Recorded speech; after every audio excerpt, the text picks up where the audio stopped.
Hello, glad you've joined us again. This is Jim McKenzie, interim minister at First Congregational Church in Port Washington, Wisconsin, here with you again for another Worship in the Gap.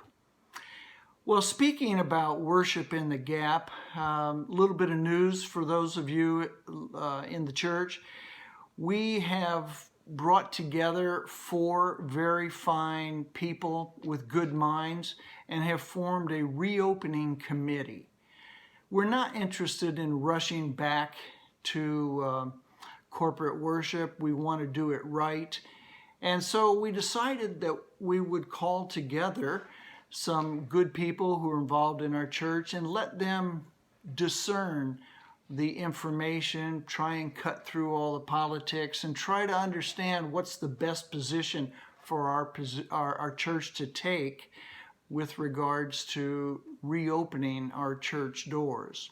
I have a message here from them, and I wanted just to share it with you, that the committee has met for the first time this past Sunday and basically talked about just getting organized and trying to discern what the process of discussion will be like for them.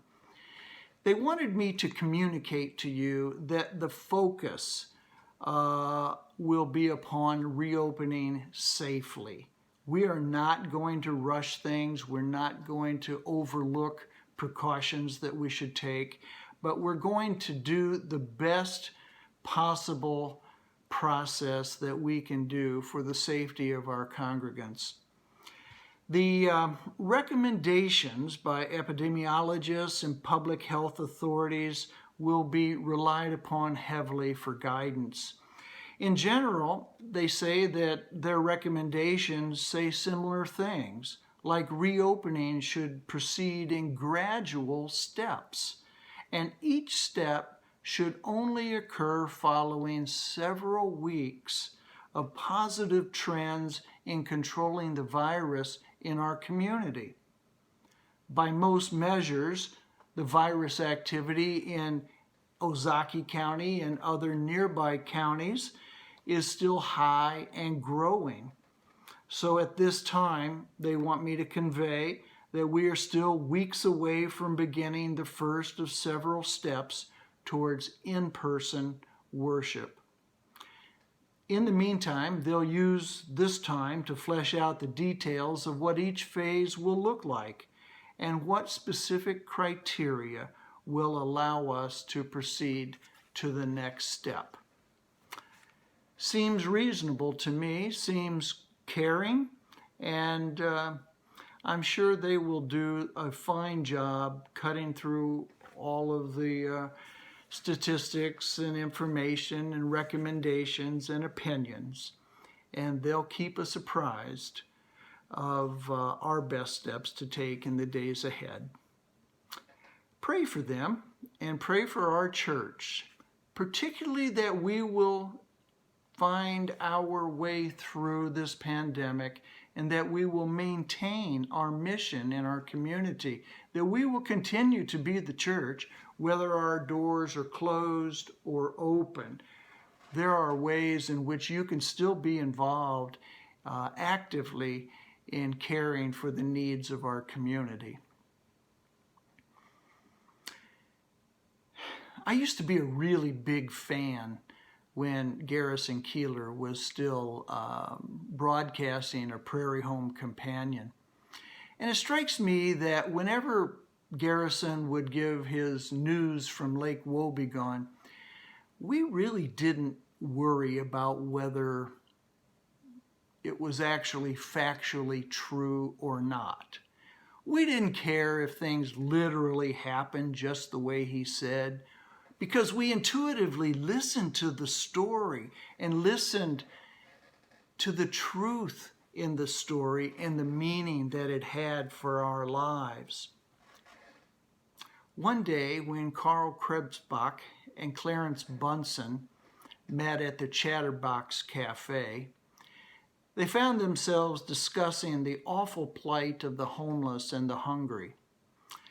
But they, in their discussions, took more and more of a position that those people should be more self-responsible. They should be more responsible for their own needs. They should get a job and they should take care of their needs and their families better. As they found themselves talking in their booth, a man walked in, a man who was obviously down on his luck and possibly homeless. They immediately ceased their conversation as he took a seat at the counter and ordered up just a glass of water and a small bowl of soup.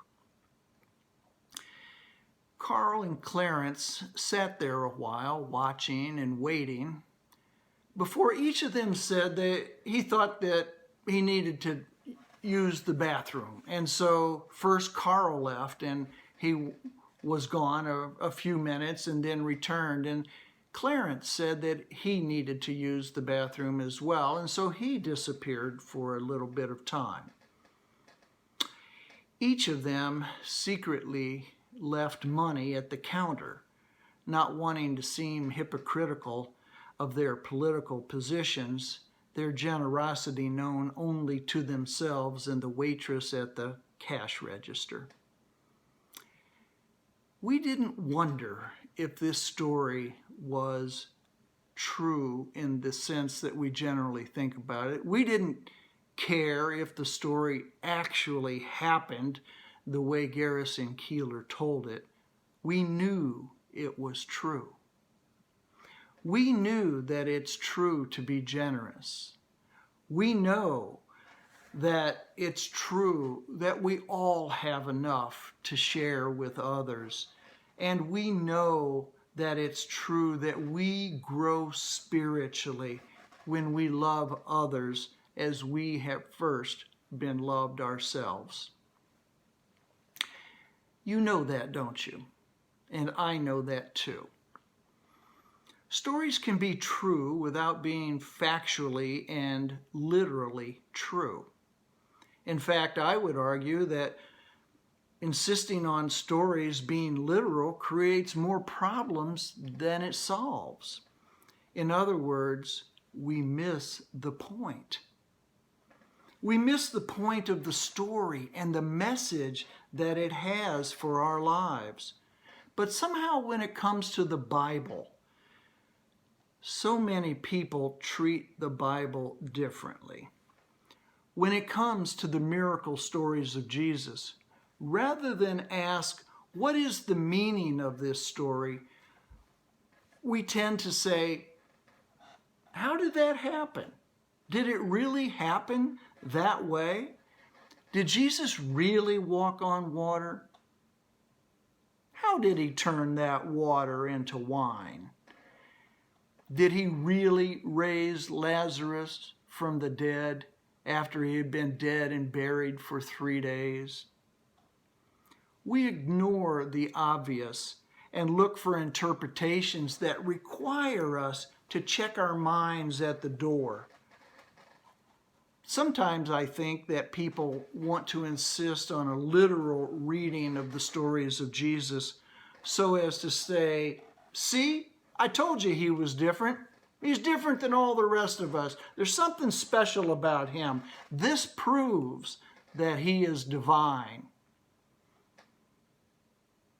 As though we needed any further proof. My faith is not dependent on whether a blind man could now see, or whether Jesus stilled a storm. My faith is not dependent upon whether he actually cured a leper. For you see, even if he did these things, we would still have to ask, how does that mean that he's the Son of God?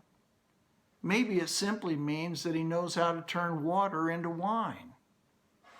But some people kind of fudge that a little bit and want to say that the miracles have to be true in a literal and factual way for them to have any truth in our lives. You see what I mean when I say that reading a story literally can create more problems than it solves. We need to look most of all for the message in the story and the meaning that it has for our lives. That comes up particularly today because in the lectionary reading, the New Testament passage has to do with the story that I'm sure that all of you know. It's the feeding of the 5,000. You know, with the bread and the fish and all the basketfuls that were left over, and that the hillside was covered with thousands of people. But I'd like to read you that story today. But first of all, I need to tell you that this story is found in all four Gospels. Maybe you don't know that. Maybe you think that if there's a story about Jesus, it's found in Matthew and Mark and Luke and John. But actually, that's not true. The writers of those stories chose various stories and included them in the narrative that they wanted to tell. The feeding of the 5,000 is found, or I guess more properly I should say, the feeding of the multitudes is found in all four Gospels. They're very similar, but in a couple of Gospels it's 5,000, in a couple of Gospels it's 4,000 plus women and children. But the story of Jesus feeding the multitude is found in all four Gospels. Let me read you the story. Just prior to this story, Jesus had received word that John the Baptist had been beheaded. John was a very close companion of Jesus, and Jesus loved him dearly. You can imagine the shock that Jesus felt when he received this information, and the grief that had to have torn at his heart. This is where the story begins. Now, when Jesus had heard this, he withdrew from there in a boat to a deserted place by himself. Who among us, when is grieving, doesn't want to go to a place by ourselves? But when the crowds heard of it, they followed him on foot from the towns. When he went ashore, he saw a great crowd, and he had compassion for them and cured their sick. When it was evening, the disciples came to him and said, "This is a deserted place, and the hour is now late. Send the crowds away that they may go into the villages and buy food for themselves." Jesus said to them, to the disciples, "They need not go away. You give them something to eat." They replied, "We have nothing here but 5 loaves and 2 fish." And he said, "Then bring them here to me." Then he ordered the crowds to sit down on the grass. Taking the 5 loaves and 2 fish, he looked up to heaven and blessed and broke the loaves and gave them to the disciples, and the disciples gave them to the crowds. And all ate and were filled. And they took up what was left over of the broken pieces, 12 baskets full. And those who ate were about 5,000 men, besides women and children. Now let's look at this. First of all, Jesus' heart is broken. He is grieving. His pain is enormous. And he got into a boat to separate himself from the crowd, to go to a lonely place by himself where he could do his grief work. but the crowds followed him on foot. We assume because their needs were great too. When he saw them, even in his grief, he had compassion on them. Imagine that. Put yourself in that position that when you're grieving the loss of a loved one, you're still able to look beyond that to the needs of others. When it was nearing nighttime and they were in this deserted place, the disciples wanted him to tell them that they were done for the evening and that they needed to go away. They needed to go home. At least they needed to go into the villages nearby to buy food. That seems strange to me, given that the hour was so late. What were they going to find that was open, that was serving food? Probably not much. But Jesus said essentially to the disciples, I've got a better idea. Why don't you feed them? The disciples looked at each other and said, what did he say? I think he said, you feed them. And they replied that they had nothing except 5 loaves and 2 dry little fish. He didn't pause. He said, bring them to me.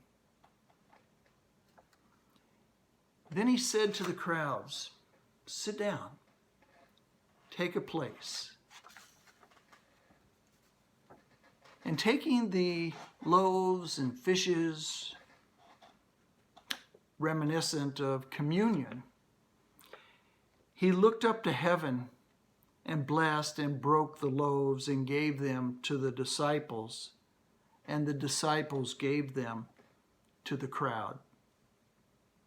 And all were filled. All of them ate, and all of them were filled, and they took up the leftovers. An unbelievable number, 12 basketfuls.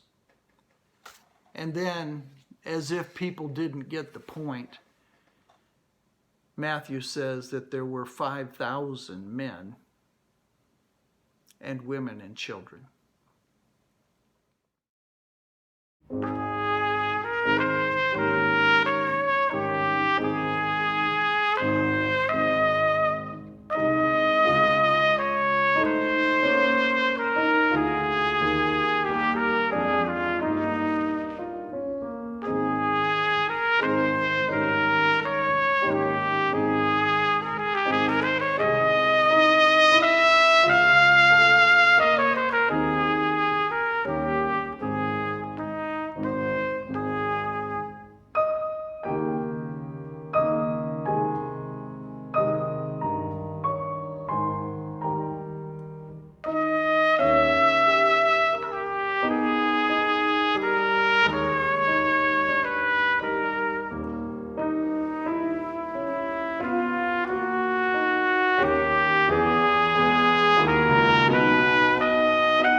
we to make of this story?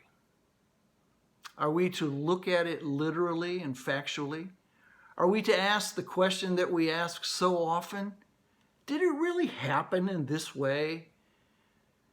Maybe they found more food than they knew they had. Maybe other people, when the loaves and fishes were presented, started pulling out other food that they had brought that they just hadn't shown. Maybe there were loaves underneath the rocks or fish that jumped out of the sea. We start looking for explanations that will fit our minds and our 21st century thinking of physics and the way things go. Because when it comes to our faith, we want to bring all of ourselves. We want to bring our hearts, our souls, and our minds. We agree that what the mind can't comprehend, the heart cannot embrace. And we want to embrace the story of Jesus, and we want to throw our arms all around him.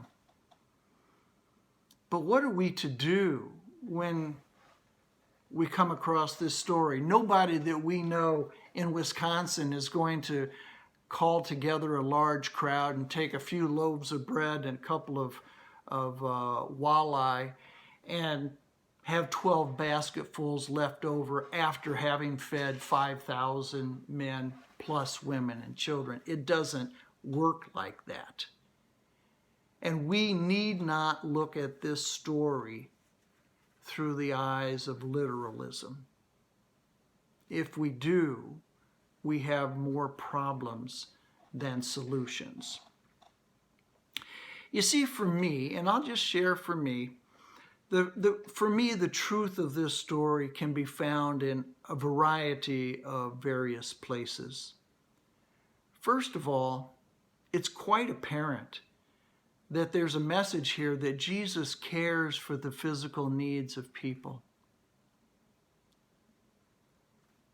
Matthew takes pains to say that this was a lonely place. There were no McDonald's, no Culver's nearby. There wasn't even a Chatterbox Cafe. Where were these people to go? They were left hungry and without options. Jesus, even in the midst of his own personal trials, was concerned about the physical needs of others, of the crowd. And the feeding of other people, the feeding of the hungry, is both an act of compassion and a demonstration of the presence of God's kingdom. That kingdom, you see, is present whenever and wherever we care for those who walk alongside us, whether they be hungry, whether they be sick, whether they be lonely, depressed, imprisoned, hurting in any way. God says that his kingdom is present in that moment. The other thing that's so striking about this story is that you would think that Jesus would have the crowd sit down, and that if he was going to do such a miracle as feed all of them, that he would provide that food. But Jesus doesn't operate that way in this story, does he? What he says is to the disciples, you feed them. Suppose there's a message in there for that first century Christian community, maybe for this 21st century community of followers of Jesus. Do you suppose that Jesus was leaving the message that we should care for the physical needs, that we should feed the hungry? No less today than in the first century Palestine, that there are those who have very little privilege, who have very little money and resources, and food is even difficult to come by. You feed them, Jesus said. You feed them. They looked around and all they had were these fish and loaves of bread. Hardly enough to feed, a large table full of invited guests, let alone beside the sea, as far as you could see, people sitting on the ground, thousands of them. You feed them, Jesus said. That when you give what you have, no matter how large or how small, I'll take care of the rest. There's another piece of this story, but in order to tell it to you, I'd have to make a jump. So I'm going to jump. I told you that this story is found in Matthew, Mark, Luke, and John. You might think that that little boy that you have in your mind's eye is present in all gospel accounts, but actually not. He's only found in the gospel account of this feeding in the Gospel of John. But I can't get him out of my mind. You see, for me, that carries such a profound message. We're not told in Matthew where the fish and the loaves came from. But in John explains that this little boy had these loaves and fishes, and he gave them to the disciples to give to Jesus, to bless them, and give to everybody else. It was a little boy. It was the smallest among them. You may think that you're too small, too insignificant, too unimportant, that your contribution to helping share God's love in this world is really hardly worth doing. I don't see how we can say that when we see in this story that this little boy, of all people, the smallest, perhaps the most insignificant, gives what he has, and it feeds the crowd. I'll let that sit there a little bit, and you think about that. Do you really not have enough to share with others? Really? Do you really take the position that what you could offer would be so tiny that it's not even worth the effort? Really? Or do you have faith enough to know that when you give what you can, Jesus will take that, use it, bless it, and share it in a way that it will become much more, much more. So, let me ask you a question. Which means more to you? That Jesus can multiply 5 times 2, or that he calls each and every one of us to feed the hungry? And that even when we think that we aren't that important, that significant of a player, that he assures us that we can make a world of difference. I have friends way up north in Boulder Junction, and there's a food pantry out back of the church. It's actually a very beautiful building, and they have a clothing closet, and all of it is volunteered by the church.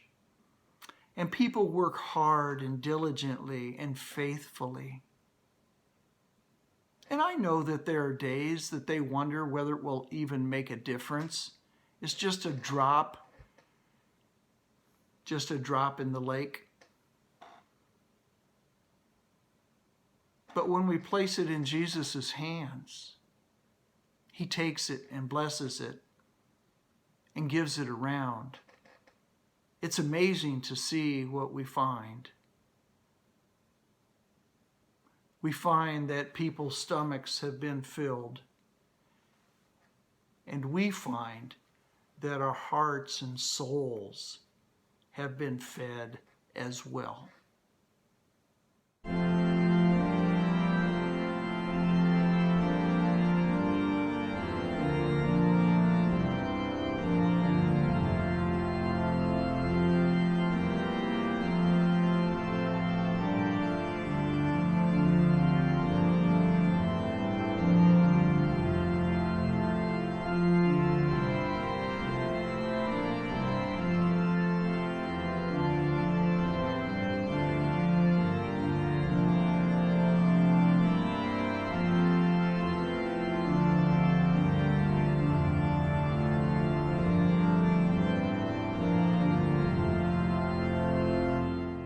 As we gather at your table, as we listen to your word, help us know, God, your presence.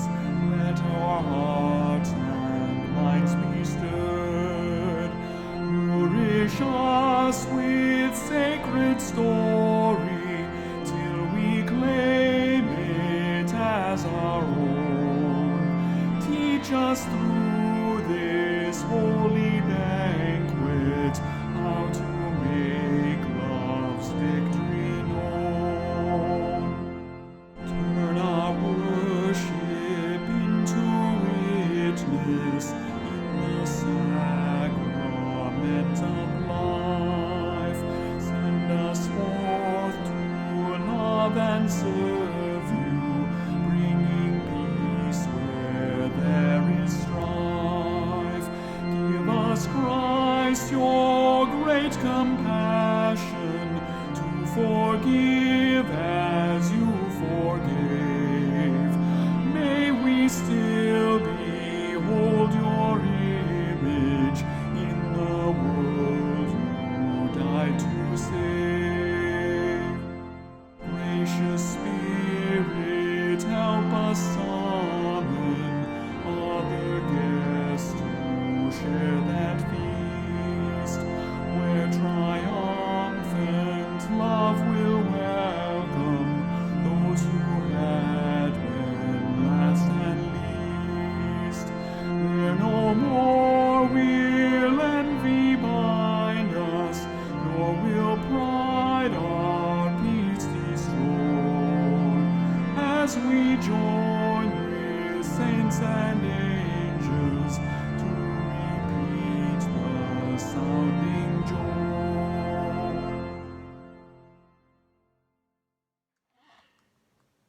On the night in which Jesus was betrayed, he took bread.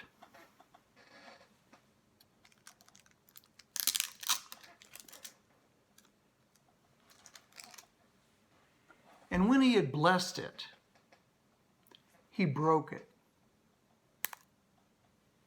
And he gave it to his disciples and said, "Take, eat. This is my body, which is broken for you. Do this in remembrance of me."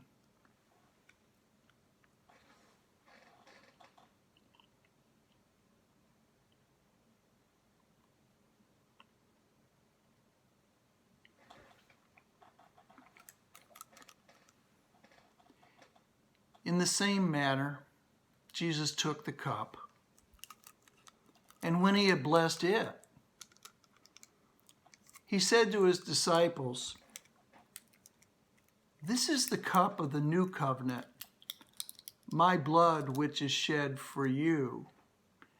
Drink of it, all of you, for as often as you eat this bread and drink this cup, you remember the Lord's death until he comes.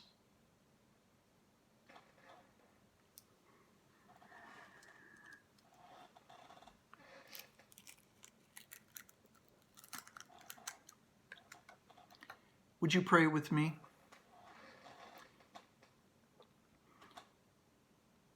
Lord, teach us the stories of faith. Help us to look deeper into the stories, to find the message and the meaning that you have for our lives. Fill us with your knowledge and your wisdom. Give us a discerning spirit to know how we best can follow in the footsteps of Jesus, the one who held back nothing and gave everything for us. Bless us on our walk, that we might be your hands and feet of love to those in the world.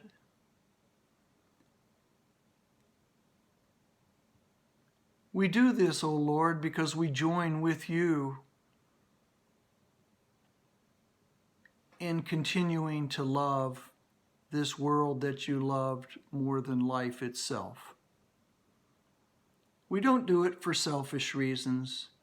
All we yearn to do is to take your hand, to be faithful, and to walk accordingly. Be with those today, O God, whose lives are hurting, those who may be homeless and in search of food, for those whose lives are emotionally riddled with the heartbreak of life and the confusion of this awful pandemic. Pour your Spirit out into our lives that we might be the reflection of your presence and your kingdom here on earth. And help us at the end of the day simply to be called people of faith, followers of Jesus. We ask this in the name of Jesus. Amen. So this is Jim McKenzie saying stay well, stay safe, and stay faithful. And we'll see you next time right here in Worship in the Gap.